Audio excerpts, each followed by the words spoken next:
Hello and welcome back to me and to this Pioneer SX838 stereo receiver that you saw me unbox in my last video. If you didn't see my last video, I've always wanted to do this. Click there and you can go and watch that. If that doesn't work, it's because I'm new to this and utterly useless, so check the description instead. But I do recommend watching that first, as you'll get a bit of a background and understanding on this, why it's special to me, and you'll see me unbox it and my first impressions as I open it, etc. Now, before I tell you the plan for today's video, can I just say a massive, heartfelt thank you from me to every one of you that followed me and watched my last video. The response I had to that was unbelievable. If you didn't know, I've been doing YouTube for all of about 3 weeks. That was my 4th ever video and it's had thousands of views. And I think I went from 40 to 700 subscribers off the back of that one video. So I don't know what I did. I don't know what you liked about it. I'm super grateful that you did, super grateful for your subscription. If you could just let me know what it is exactly that I did that made you want to subscribe, that could be good, and I'll just try and keep doing that.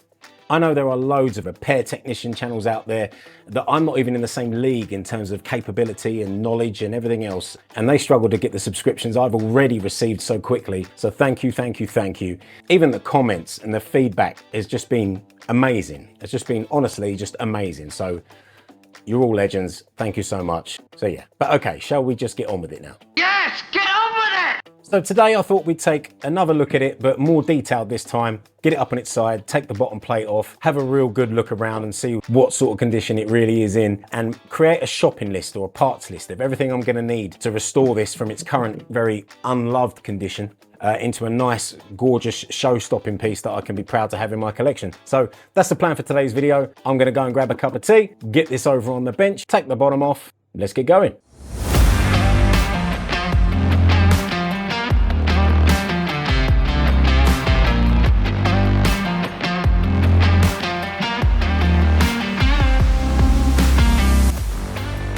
Well, here she is in all her sad, disgusting glory, desperate for someone to love her.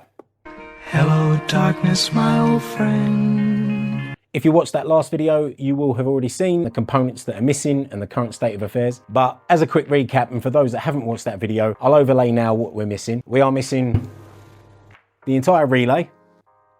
We have cut auxiliary cables and the missing screws for the auxiliary ports. An external 3.5mm auxiliary jack that's been very badly wired in to those cut auxiliary cables. General dirt and grime, and on the outside we have a missing power switch knob, lots of scratching on the paint and on that aluminium faceplate. We have no screws for the wooden case, and there is also a missing wooden trim piece on the right hand side of the faceplate. Now, as far as I know, that's all it's missing at the moment. What I'm going to do now is flip it up on its side, have a look underneath. We'll take a close look under there to see how things are looking, and then we'll put together a list of all the parts I'm going to need to make this work. So let's get her up on her side.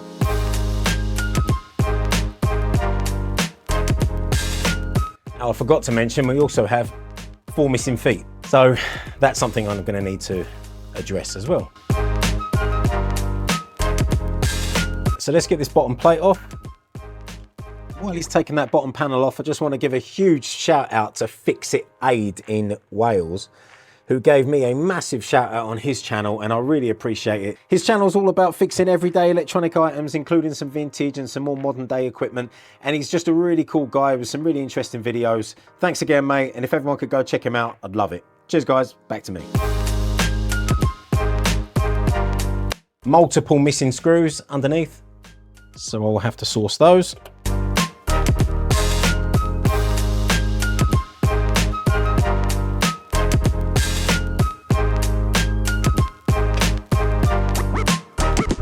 Let's bring you in. You can see there a hole, missing relay, and it looks like they've bypassed it completely. Removed the relay and taken all the cables that join the relay and either twisted them together, or looking at that orange and white one and the orange one, just tied them up doing nothing. So Yeah, very good. Some scorching on the board. So this is the power supply board. And you can see some scorched sections around that central white resistor there. As far as I'm aware, those are known problems for these units. Other than the relay, it doesn't look like there's anything missing under here, which is quite reassuring. My plan for this is a full recap. So every electrolytic capacitor you can see, I will be replacing. There are, it looks like 7 on this power supply board. What's 4 plus 4? 8? All of these. So I'll replace all of those. I will definitely replace this relay. There are 2 transistors on little mini heat sinks there. There is another transistor there. I will replace those as well. And any other problematic diodes or relays and all the fuses from that board. All the electrolytic capacitors in the unit will be replaced. Likewise, all the transistors, fuses, and known problematic resistors and diodes. Of course, I need the relay. And the main filter caps. Those will also be replaced. So quite a lot to do under here. Here you can see where that wooden piece of trim would have been on the side of the faceplate, but isn't there. So I'm going to need to source some walnut, because I believe they are made from solid walnut, not from walnut veneer. The cabinet is, but this looks to be solid walnut. So I'll need to source one of these. I think I'm just going to have to source some walnut and make them myself. And I'll probably make 2. So I can put a new one on either end. How does that fix on? Let's have a look. Interesting, quite hard to see actually. Looks to be a screw. Ah, and there's a angled piece of plate. That would make sense. Which will also be missing because there isn't that here. So I'm gonna have to manufacture something to have a 90-degree angle bracket or plate of some description, which looks like you can see glue residue along here. So that would need to be glued on the inside to give you that flat edge here with some holes in to mount the wooden piece of trim. So that's good to know. That's going on the list. Obviously, we've got the power knob needs to go on the list. Some black paint. It looks kind of satin to me, so I think we'll go with satin black paint. If after painting this surround, the satin black looks too dull, I can always add some clear coat after that. I need to be really careful when I do this piece because of the lettering. Thankfully, all the lettering's there. But right now we need to take a flight from Wales all the way down to Australia and say good day to Dom in Brisbane at sunny Villa Life. Dom's channel is all about DIY and him trying to make his dream home a reality, so go check his channel out. Cheers. Back to me. So quite a bit to do then to get this looking and working like it did when it was new. On my list so far, should we go over it? I've got all electrolytic capacitors, including filter caps, all transistors, problematic diodes and resistors, new protection relay, new fuses, new power switch knob, new walnut pieces for the side trims, which I'm going to have to make and cut myself, some new small screws for the base plate, 4 times new bolts for the wooden case, 4 times feet, which is going to be a 3D printing project actually. That may make an episode in itself. I think I'll take some measurements and then design the feet myself in CAD to look like the originals and then print them, and I'll show you how I take the measurements, how I draw it up in CAD and then print them. So that will be an episode.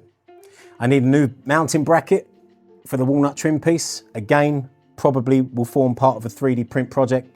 Gonna need some satin black metal paint, plus some new bulbs, I would assume, and anything else we come across as we go. So there is a lot to do there.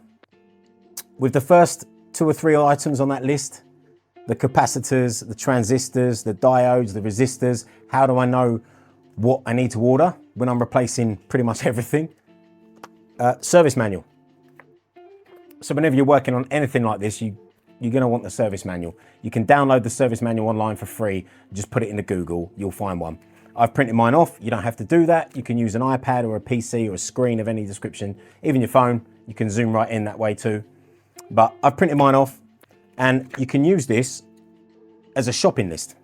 So just looking at the back page, I can see this is the power supply circuit assembly.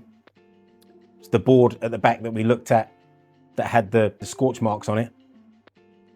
And I can see all the types of transistors, diodes, Zener diodes, capacitors and everything else that belongs on that board. So you can go down this list and highlight everything that you need to replace or you want to replace and create yourself a big shopping list that way. And you can do that for every board within the unit. And there are handy diagrams. They are all, every component is coded. It's really simple to follow. They look overwhelming when you first look at one, but you couldn't be without one. So I can form my shopping list using this. So yeah, time to get ordering some parts, I think. And then very quickly, I want to take a special flight back to the UK to see Michael Yates in Southeast England. He's got to be Southeast England, judging by his accent. So in you go. Michael's been doing hi-fi videos for years now and has 400 videos. So please go check him out. He's been really kind to me. He said some really nice stuff in my comments and encouraging me to keep going with this. So yeah, go give him a follow. Thanks. Back to me. So it feels like I've got my work cut out for me. I'm going to try and get a new video uploaded every few days, every 6 or 7 days. But I am a real person with real responsibilities, a job, a family, as most of you are. And you can probably appreciate there isn't an infinite amount of time to do things, but I really am dedicated to this channel and I want to get a video out weekly. So that's my goal. Let me know if in the future videos, you think it would be worthwhile me tracking all the parts I order and the cost of them and how long each part of the process takes me. And I guess at the end, you'd have a total of how much is spent and how much time was spent doing each part. And I could keep a little board, tally of everything, record it all as I go. Let me know if that sounds interesting. Thank you again for all the support so far. It's been overwhelming, honestly, and I'm really appreciative. So thank you, thank you, thank you. Sorry you didn't see any actual repair going on in this video, but this was more about a more in-depth look into this and just creating a shopping list and a plan and how I'm gonna bring this back to its former glory. So yeah, thank you very much. Appreciate the support once again, and I'll see you on the next video. Cheers.